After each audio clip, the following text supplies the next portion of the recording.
क्या कनाडा भी बांग्लादेश की राह पर चल चुका है? प्रधानमंत्री बेबस नजर आ रहा है, प्रधानमंत्री को कोई सुन नहीं रहा है। खालिस्तानी मूवमेंट लगातार बढ़ते चले जा रहे हैं। हिंदू मंदिर पर और हिंदुओं पर टारगेट अटैक किए जा रहे हैं।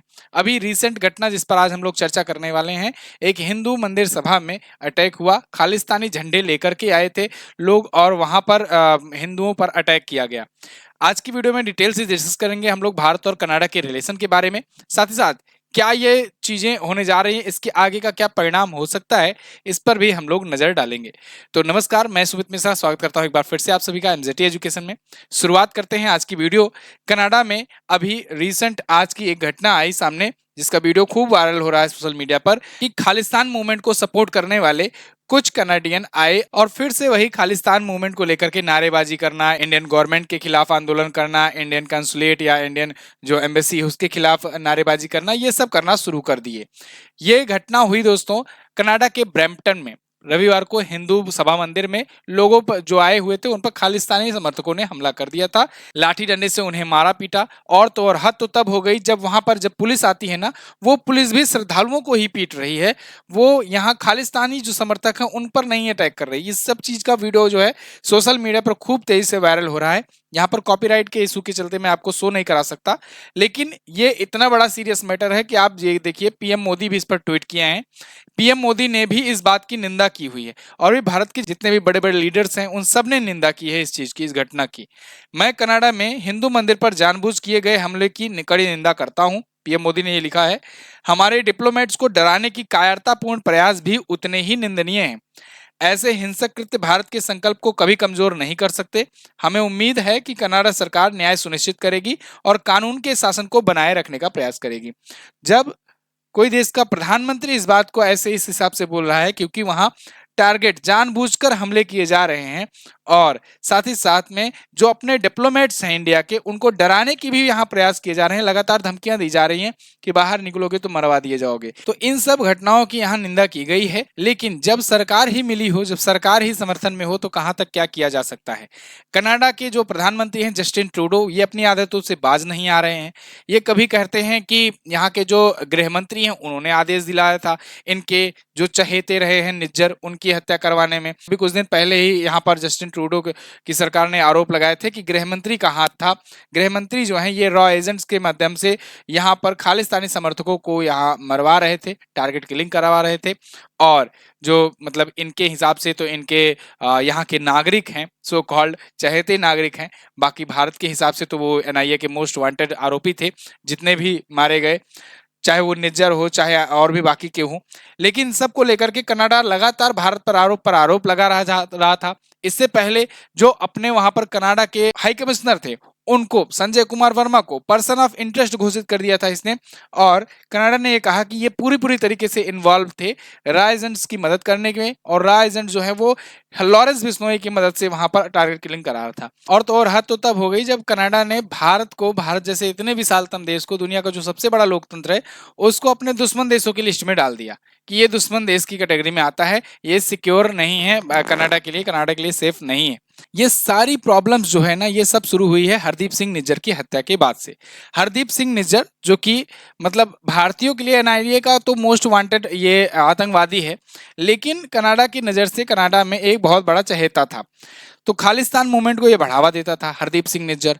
अब इसकी जून में 18 जून को हत्या कर दी गई 2023 में। जून में हत्या की गई, जुलाई छोड़ो अगस्त छोड़ो, उसके बाद सितंबर में आकर के कनाडा ने भारत पर आरोप लगाना शुरू कर दिया। कनाडा के प्रधानमंत्री जस्टिन ट्रूडो जो हैं वो भरी संसद में आकर के, अपने संसद में आकर के वो बोलते हैं कि भारत के रॉ एजेंट्स जो हैं, भारत के जो खुफिया एजेंट्स हैं, वो हरदीप सिंह निज्जर की हत्या कराने में शामिल थे, जिसमें भारत के डिप्लोमेट्स भी शामिल थे। और इन लोगों ने मिलकर के वहां अननोन गनमैन को हायर किया और उसके बाद से फिर वहां पर हत्या करवाई। तो उस टाइम पर खूब चर्चे में अननोन गनमैन चला करता था, क्योंकि बहुत सारे लोग जो है किसी अज्ञात के द्वारा आकर के मार दिए जाते थे। तो आरोप कनाडा का ये लगता था कि भारत के जो एजेंट्स हैं वो उनकी हत्याएं करवा रहे हैं। अच्छा, समय बीतता गया, ऐसे ऐसे बहुत सारे आरोप प्रत्यारोप चलते गए। भारत के विदेश मंत्रालय ने कहा कि भाई कोई सबूत है तो वो दो, फर्जी बकवास मत करो। लेकिन जस्टिन ट्रूडो अपनी आदतों से बाज आते नहीं हैं। पहले कहेंगे कि आरोप लगा देंगे, उसके बाद में कहेंगे कि नहीं नहीं मेरे पास प्रूफ नहीं है। कई बार ये अपनी बातों से पलट चुके हैं। कभी कहते हैं मैंने सबूत शेयर कर दिए हैं, कभी कहते हैं नहीं पुख्ता शेयर नहीं किए हैं सबूत। ये मामला इतना बढ़ता गया कि भारत और कनाडा ने एक दूसरे की वीजा सेवाएं बंद करनी शुरू कर दी। वहां पर की आना जाना बंद है, मतलब कि वहां पर धमकियां लगातार मिल रही हैं, भारतीय नागरिक हों या वहां के जो डिप्लोमेट हैं उनको सबको। इसके बाद 23 सितंबर आया इस बार 2024 में, तो जस्टिन ट्रूडो कह रहे हैं कि हमने भारत के लिए भारत सरकार को प्रूफ शेयर कर दिए हैं, जिस प्रूफ के तहत ये साबित होता है कि भारत के रॉ एजेंट्स जो हैं ये मिलकर के यहाँ पर हत्याएं करवा रहे थे। और उसके बाद फिर एक चिट्ठी और लिखी, और उसके बाद इसमें संजय कुमार वर्मा जो कि भारत के हाई कमिश्नर थे कनाडा के लिए, तो उनको इन्होंने पर्सन ऑफ इंटरेस्ट घोषित कर दिया कि मतलब इनकी पूरी पूरी इन्वॉल्वमेंट थी ये हत्याएं करवाने में, खास करके हरदीप सिंह निज्जर की हत्या करवाने में। फिर भारत ने क्या किया, भारत ने अपने जो डिप्लोमेट हैं उनको बुला लिया और इनके भी डिप्लोमेट को कहा तुम अब यहाँ से निकलो, यहाँ रहने लायक नहीं हो। इन सबको मैंने आपको अपडेट दिया था। अब इसी बीच में एफबीआई घुस आती है। एफबीआई जो है अमेरिका की खुफिया एजेंसी है, अमेरिका के इंटरनल मामलों को देखती है। सीआईए जो है वो बाहरी मामलों को देखती है। तो एफबीआई आती है और एफबीआई ने विकास कुमार यादव नाम का एक नया नाम को निकाला, और इसने ये कहा कि ये था वो रॉ एजेंट जो गनमैन को हायर कर रहा था और उस गनमैन के थ्रू किलिंग करवा रहा था। इस पर भी मैंने आपको वीडियो दी हुई थी, जो मोस्ट वांटेड की एफबीआई की लिस्ट में इनको शामिल किया गया था। विकास कुमार यादव को बताया जा रहा था कि ये इंडियन मिलिट्री का, इंडियन आर्मी का एक्स ऑफिसर है और ये अब रॉ के लिए काम करता है।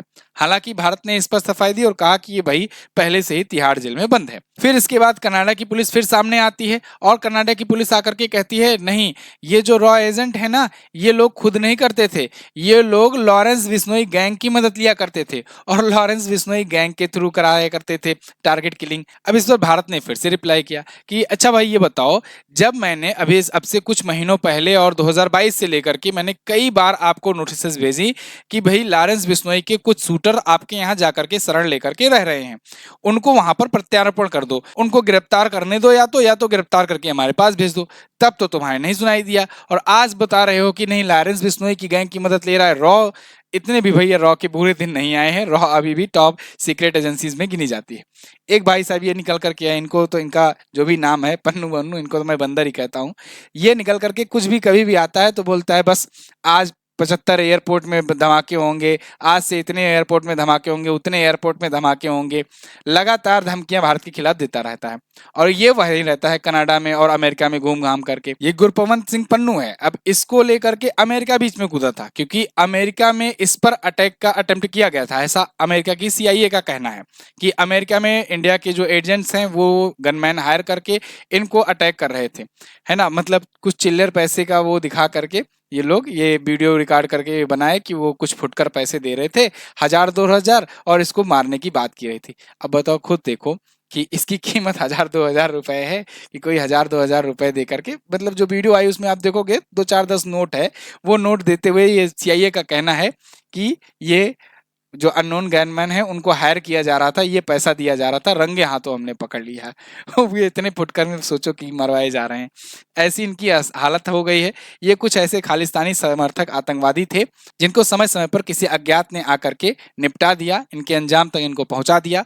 फिलहाल ये खालिस्तानी मूवमेंट के लिए लगे हुए थे, लेकिन इनका ये मूवमेंट कभी सक्सेस नहीं हो पाया है और ना ही हो पाएगा, क्योंकि इंडियन एजेंसीज भी और इंडियन गवर्नमेंट भी सशक्त है, मजबूत है और उतना इनफ है इनके लिए कनाडा में झेलने के लिए। फिलहाल ये राजनीति का मुद्दा है, इस वजह से जस्टिन ट्रूडो यहाँ पर ऐसे राजनीतिक रोटियां सेक रहे हैं। जैसे ही इस बार उनकी सरकार गिरती है वैसे ही उम्मीद है कि रिलेशन सुधरने शुरू हो जाएंगे, क्योंकि जो विपक्ष है वो भी लगातार इन चीजों का विरोध कर रही है और जस्टिन ट्रूडो का भी विरोध कर रही है।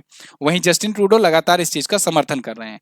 अगर ऐसा नहीं होता है तो ये कनाडा को भाई बांग्लादेश बनते देर नहीं लगेगी, क्योंकि हालात भी वहां पर कुछ ऐसे ही होते चले जा रहे हैं।